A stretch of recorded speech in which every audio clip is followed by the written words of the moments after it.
So hi Shruti, welcome. I mean, it's great to see you again after so long, after Dubai. I know. Yes. And so excited for this web series that we are going to see you in. And it's going to be, it sounds interesting. Tell me about it first. I'm super excited about it because it's my first foray as a female lead into this space, the OTT space. Yeah. I've done a little bit here and there, like one episode on Netflix, one on Amazon.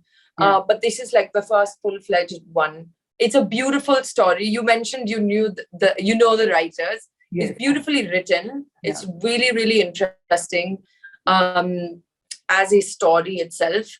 I'm a huge fan of binge watching things, and I specifically love thriller. I'm excited into that space. So I'm super stoked for people to watch it. And I think, fingers crossed, I think people will like it.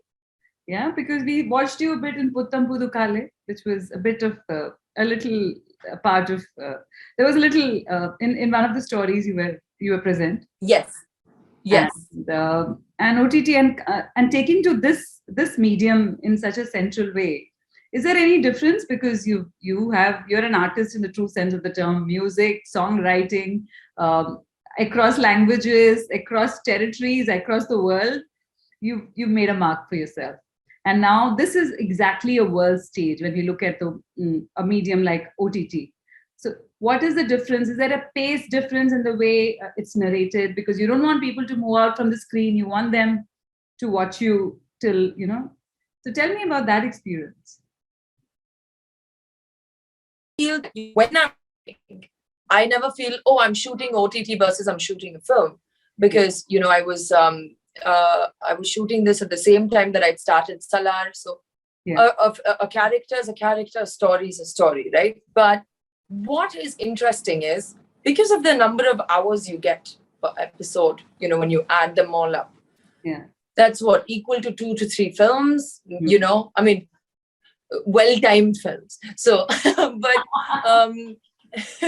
but what that allows is to really stretch and get into the layers of characters and to really expand the story beautifully. Mm-hmm. And while you're shooting it as well, I like to graph it in my head, a character, give them lungs, give them the body on the bones that's been given to me, give them a heart, give them all of that. Usually the heart comes from the script, actually.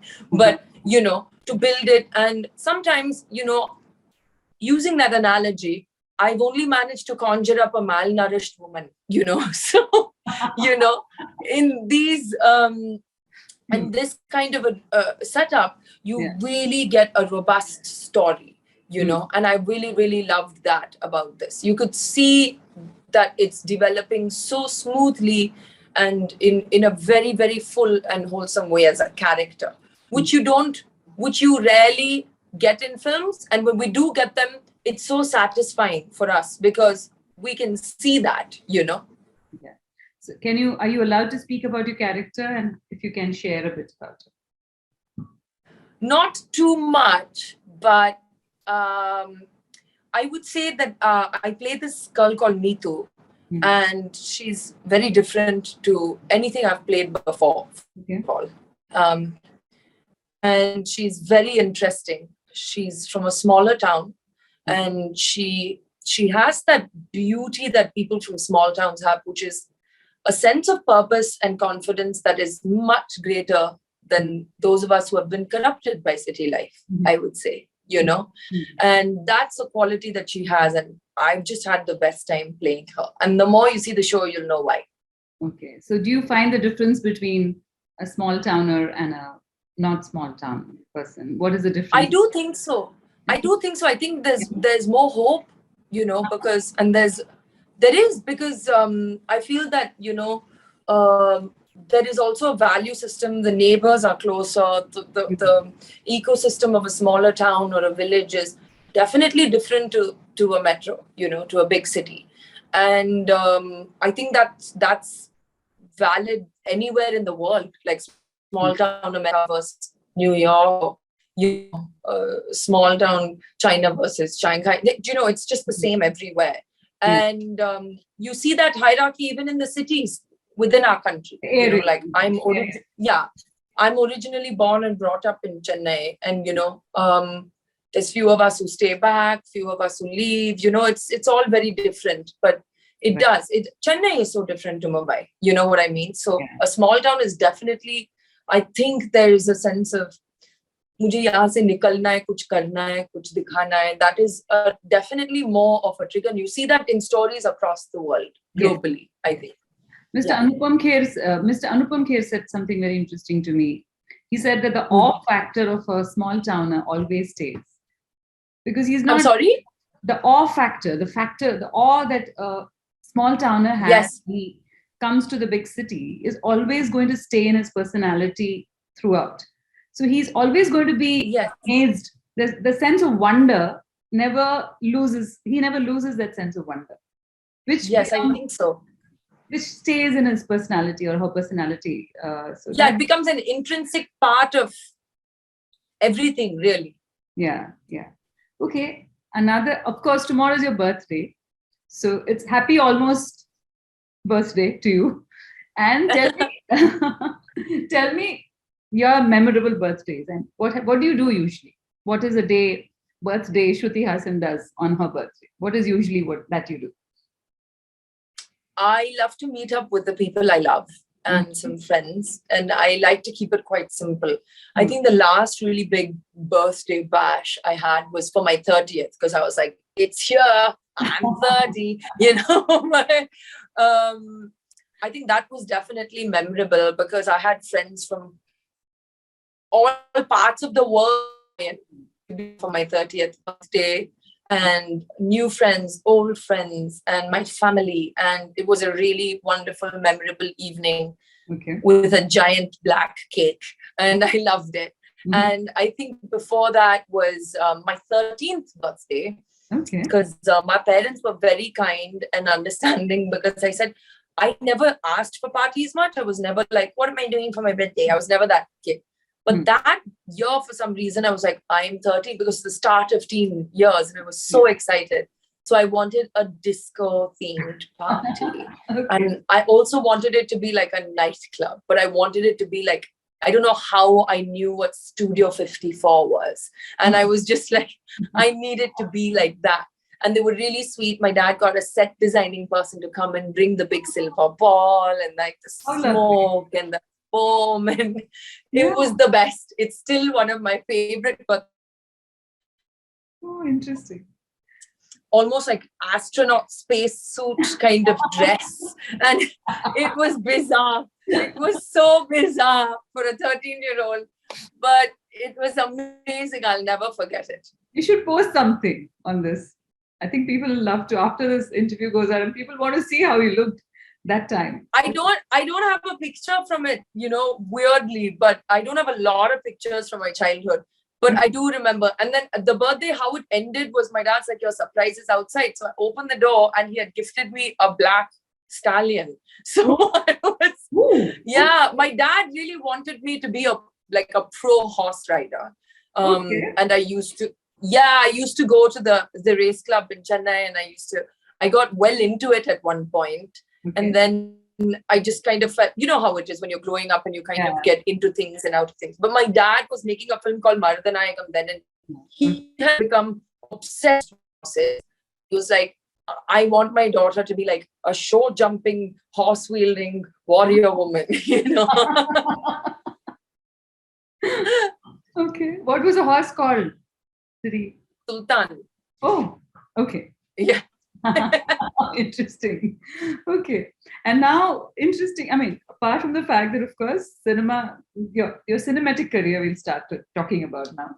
And the fact that proficiency in so many languages. And you're right now working with Prabhas, Pavan Kalyan, and Vijay Sethupathi.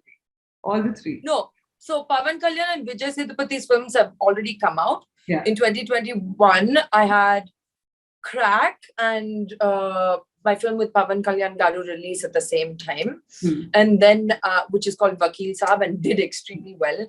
my film with Vijay Sethupathi came out as well. And now I'm currently working on Salar, the promotions of Amazon, because, for my bestseller, as well as my music, as well as another film in Telugu, which I'll be starting again with the director of Crack, Gopi.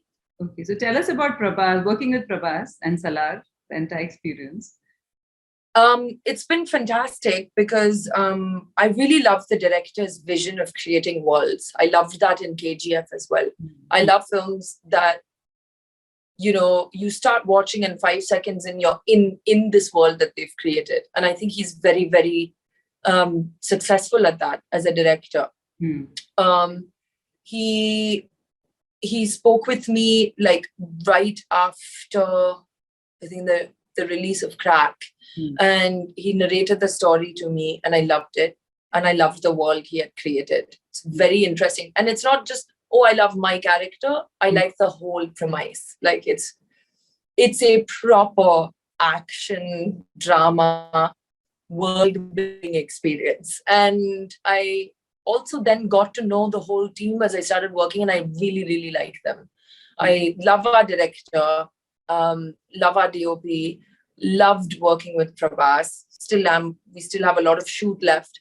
It's just been a wonderful experience. And, as the years have gone by, Manju, for me, the important thing is I'm able to say no when the vibe is off. And I'm able to now choose to work with people. And I'm also better at assessing whose energies I'll gel with. Yeah. So I'm able to find the good people and gravitate towards them. And I'm really, really thankful for that. Because often, there have been times when you would probably had to do films that didn't talk to you. Now you do films that talk to you. Yeah, not 100% in every aspect, because that's just very idealistic. Yeah. But I'm very particular about asking, but why would she say that? Like, isn't that, another amazing thing, Manju, I think it's my resting bee face that I don't get offered those roles of needing to be rescued very much and needing things that I had a hard time playing before, as who I was. To empathize and believe in somebody that you really are not. I'm sure that. That's a job as an actor, but I also had questions about what this means for young women watching it, like, is this okay? Like, is it okay to be like, just like, and I think Indian women are like some of the strongest women we'll see. Women are strong. Indian women are particularly strong, and the modern Indian woman is another whole, mixed bag of layers, which is so interesting. Yeah. So my question to you was, have you talked to a director or a script writer and argued at the way your character is portrayed? That was my question. I don't like to argue. I like to respect what it is, and I like to have these discussions beforehand. There's nothing more disconcerting than a co-star who will spend the shoot day discussing things that should have been discussed before. I'm just like, come on. But and I'm like, producers, money, but like, I do love and value being able to have these conversations. I wasn't always able to have them before. I didn't have enough experience or enough articulation to have that conversation without it being offensive, maybe, or, whatever. But now I really love that I can say, oh, would she say that? Because now the way I look at it is, you gave me this character. She is now my responsibility. I have a duty that goes beyond you having written her or envisioning what she can be. I give her a body and a soul, and I am responsible for her. So I will have this question out of love for the character you have written. It's a different, it's a different approach, and it's really been wonderful for me. And I'm sure the people who are at the receiving end of the suggestion understand that it's coming from a place of not Shruti Haasan, the actor, but Shruti responsible for this character, Meetu or Radha or whoever she is. Right. Are you self-critical about your work, and where does that threshold end, where you forgive yourself and say, okay, now I will not judge myself so much? I'm self-critical definitely. But I'm also very compassionate to myself, and it's something I've learned over time. I haven't always been that way. I've been very hard on myself, and it's absolutely amounted to nothing.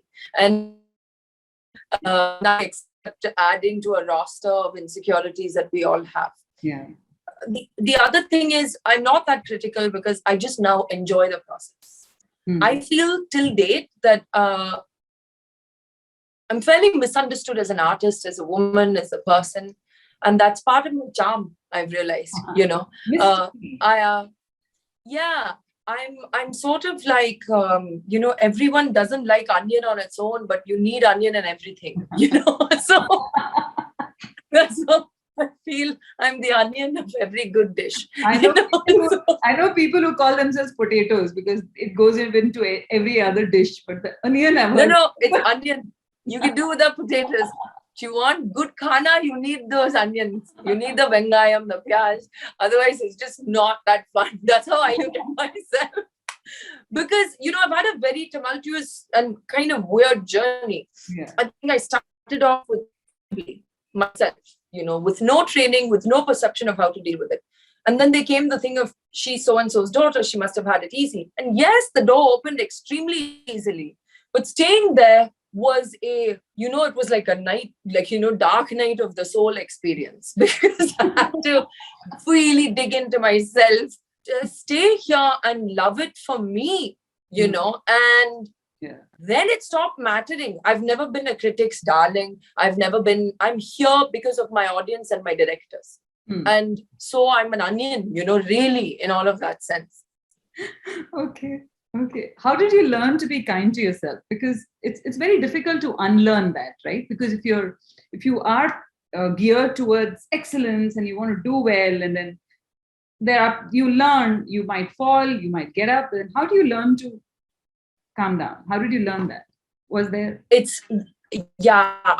still hard on myself, because I'm hard on myself in a good way. Like, I am my own cheerleader. I am my own personal coach in my brain, Yeah.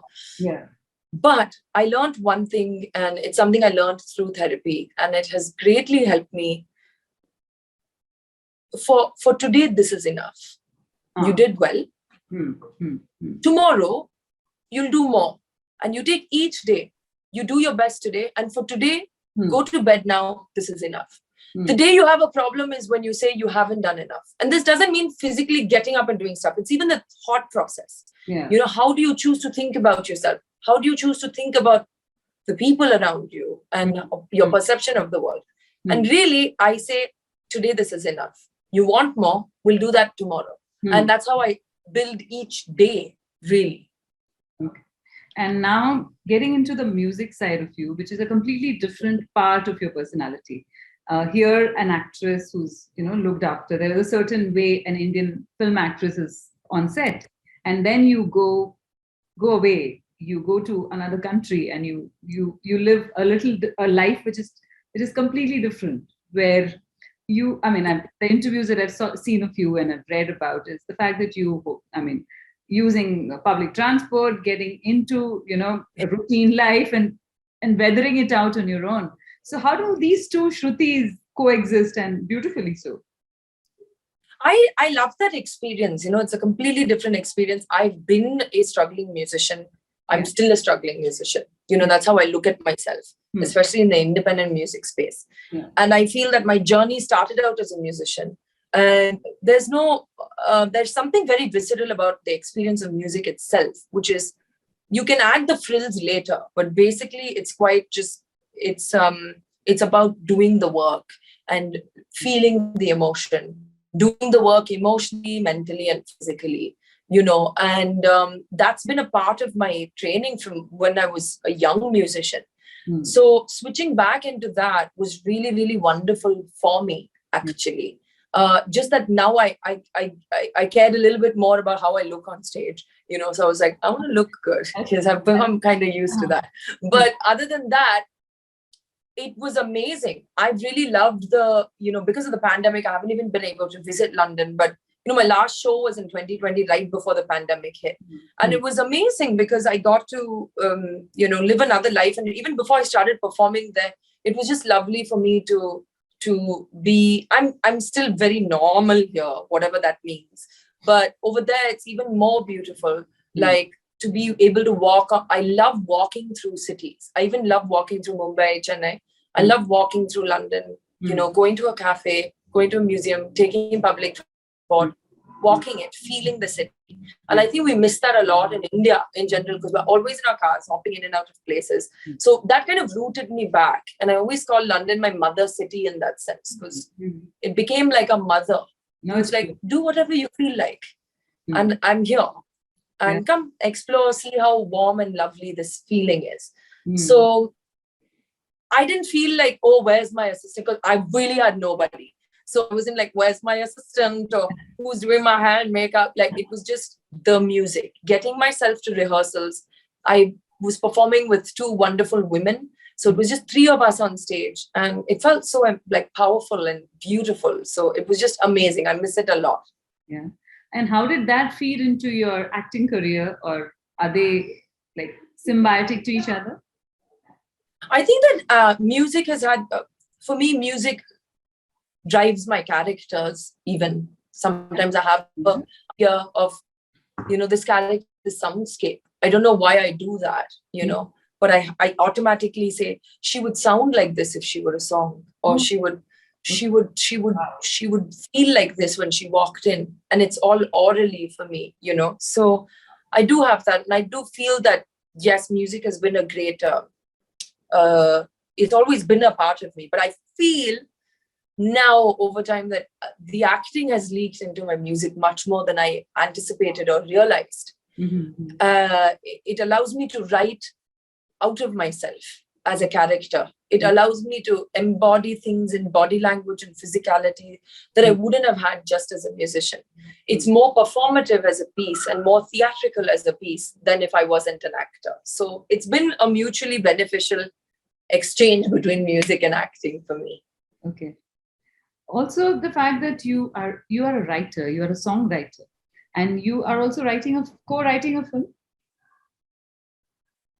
I hope, yes, I'm thinking of writing a film, and I am writing and working on my poetry, which I've been writing for years. So finally sharing my poetry. So I've always just said, before acting, before singing, dancing, anything, I've always been a poet in my heart, and you write so that I'm going to share. Yes, in English, and I make that face because whenever I do an Instagram live or something, or whatever, people are like, Hindi mein baat karo, Tamil la pesanga. And the problem is English has become that uniting language, really. And I studied English medium, and I grew up watching that, and I'm very proud of my roots, especially my Tamil roots. I'm all like full on, but my expression has always been in English. That's okay, because it is one of the languages we speak in India anyway. We invented the language. I think the perception that I face a lot is I get this feeling that people feel I'm un-Indian if I express in English, but I'm and that's a challenge we're facing across the board, even in terms of dialogue in film and screenplay approaches, and you know what I mean? Yeah, because everyone's speaking in English now. Yeah, and it's a good thing. It's a happy. And especially OTT, and writing has changed so much over the years, right? Scripts have become so central to characters being written. Yes, and with OTT, there's the audience is demanding more and more content, which is real, which is actually closer to life.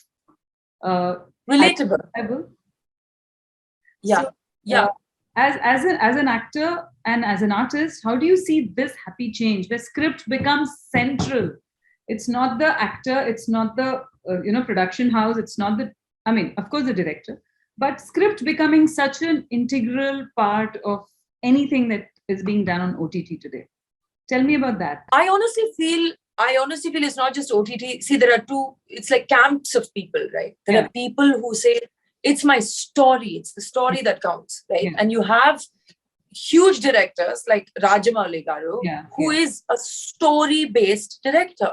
Now, he so happens to have amazing producers, amazing actors, that's secondary. But I'm saying that I also have seen people consistently just only care about the story first. And that's, what is cinema? What is music? What is art? It's storytelling. It's a human need. We have it ingrained in our DNA. The aunties and the mommies chatting over coffee in the evening are storytelling to each other. And so you can try and make it about one aspect. But the truth is the DNA of human interaction is storytelling. And why would we try and shift away from that in cinema or any other artistic endeavor, really? Yeah, true. Yeah. And especially with OTT, the pace of storytelling, because you have a chance of, you want the attention of the audience immediately, because the audience is in control more than a cinema hall where you take a ticket, you watch a film, and you stay there. Here, you have choices, and you have to compete with that choice and keep and it's actually the audience who can just pause for a minute and probably watch it the next day. Right.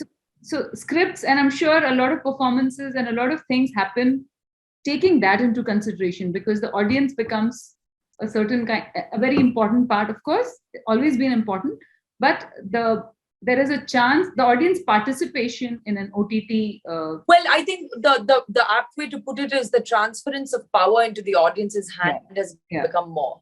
And I feel that, but that's always been there. That's why I've always respected the audience. Like I said, I'm here because of my directors and my audiences.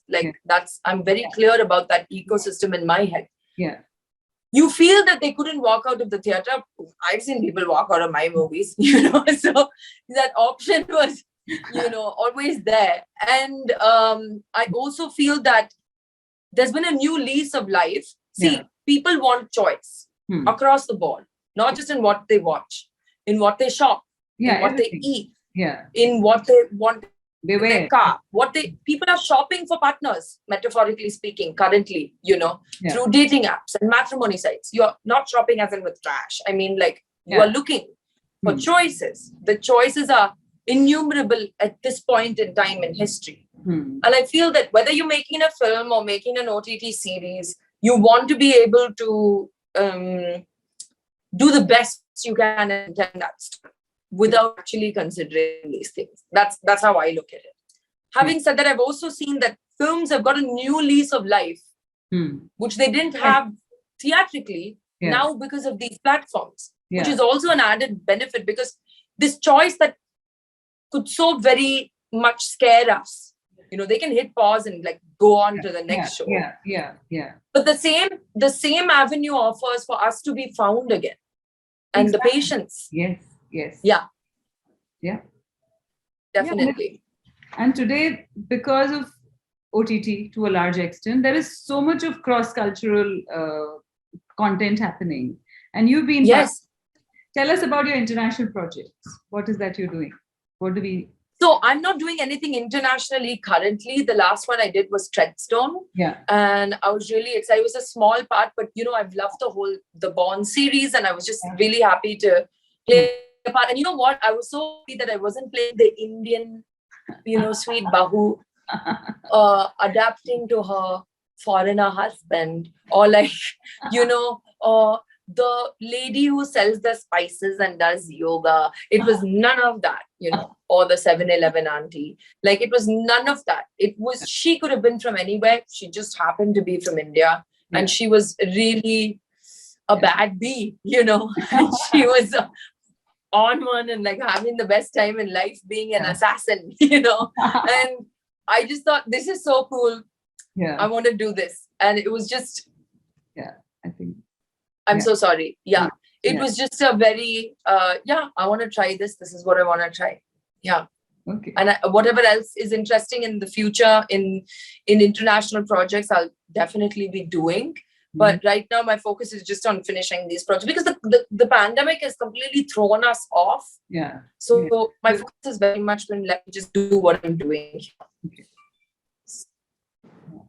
Okay. Tell me about Dubai. Your Dubai, I mean, you've come to Dubai very often. This is not the first time you came for our event. You've come before.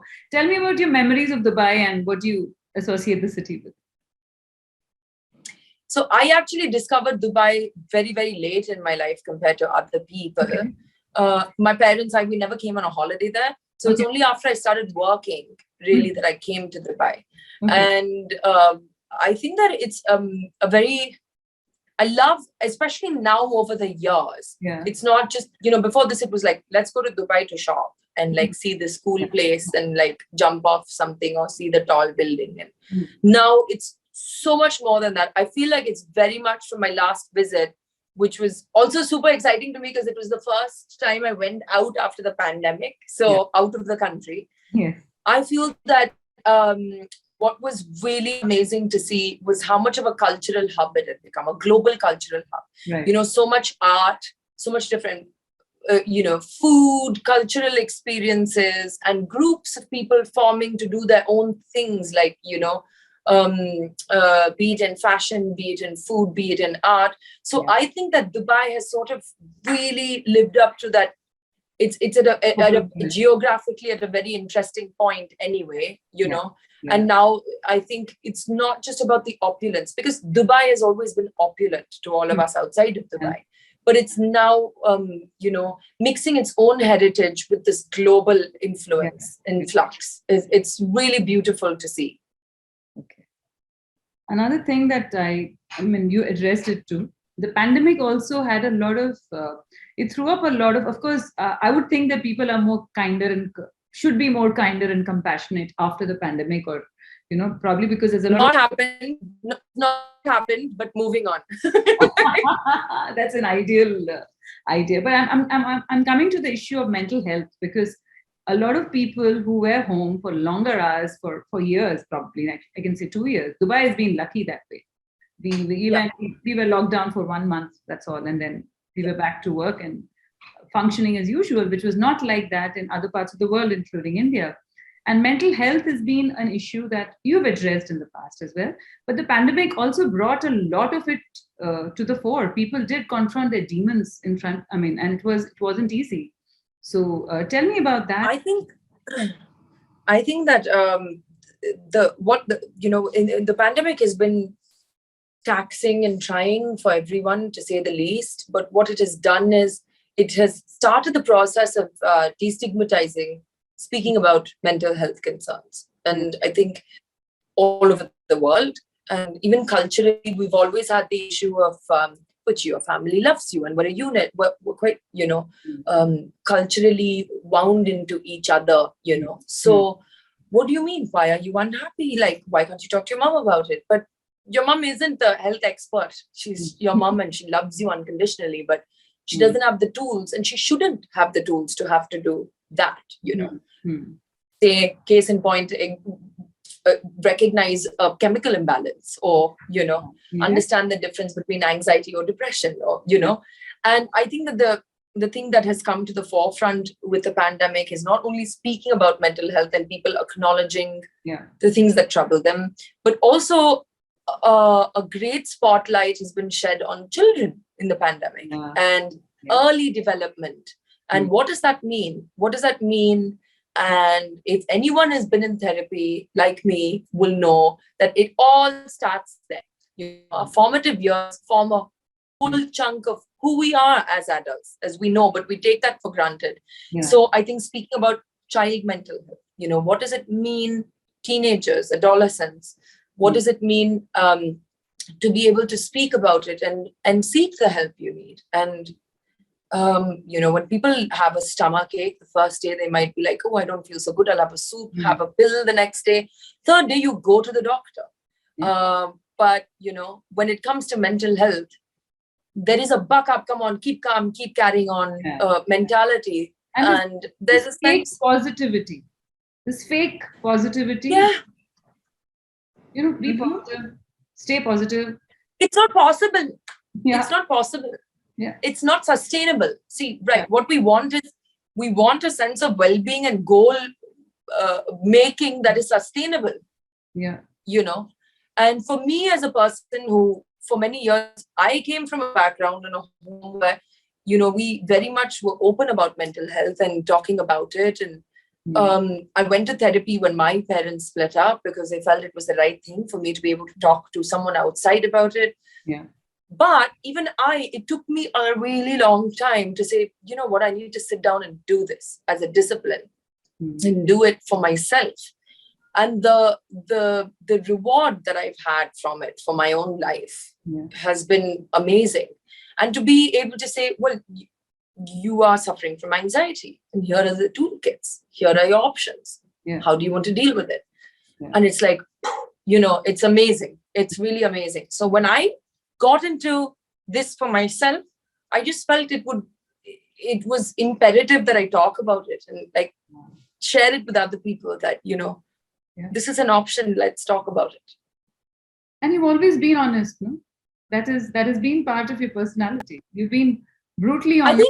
I think I've always been honest, but I think I was quiet for a long time because my honesty is still misunderstood. I never really say offensive things. I don't like to be offensive. I don't like to have opinions on other people's lives or choices. It's a rule that I have. Always you put yourself in context and you talk about. Yes. But I know that even in my personal life, and also you're a woman, you get it. Honesty is always almost has to wear the cloak of being difficult. So all the time. You can't call a spade. I'm just like, I'm literally telling you what I feel in the most respectful way possible, but it's not. It's difficult because you're a woman, and I've seen that a lot. So then I had to wake up one day and say, I am the best kind of difficult you've seen. No, I just it's been a very powerful currency in my life. I think the brokest I've ever been is when I wasn't being honest. That's what I always say. Also, probably when you were honest at that time, people weren't ready to accept that honesty. Now people has probably moved on from then on. So this is a fertile time to. Or they don't have a choice. It's like, I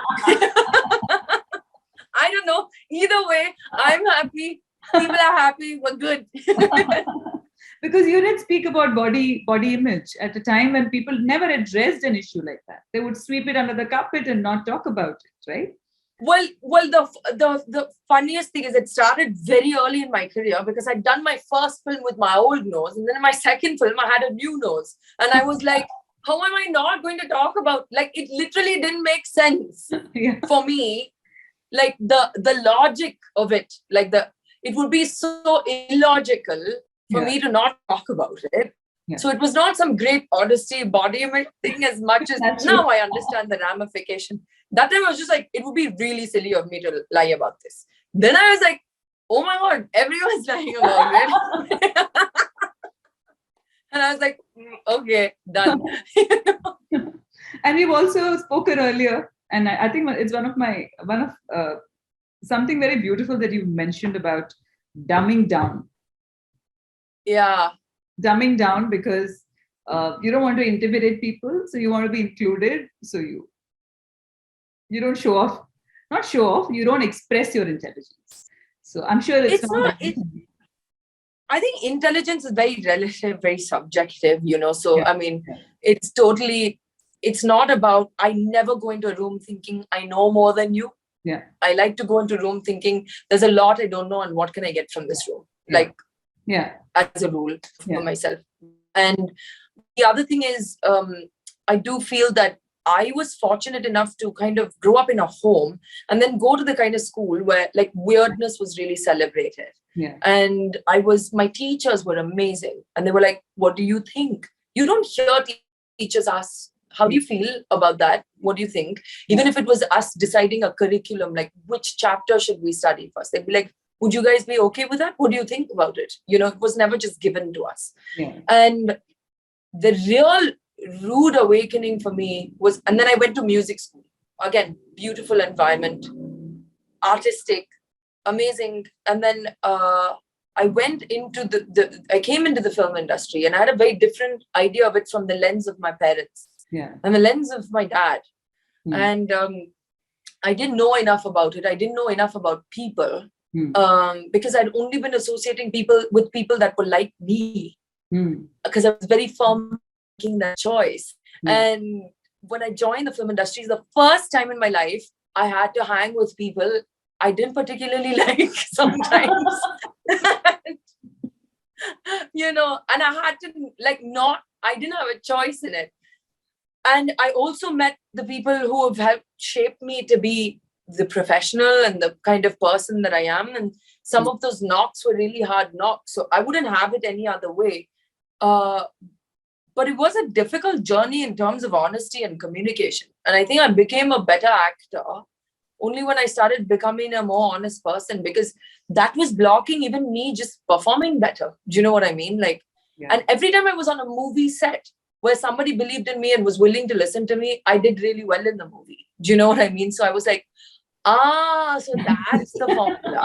Okay. It is lovely talking to you. It's always lovely. It's stimulating mentally as well, because thank you. It's always wonderful to speak with you as well. I just always have the best time. Yes, it is lovely, and I'm waiting to watch this series. And yes, and we will talk again after we watch it. After we have a look at it, and then I look forward to what you think. Good luck to you. Thank you. Thank you. Love Bye. you.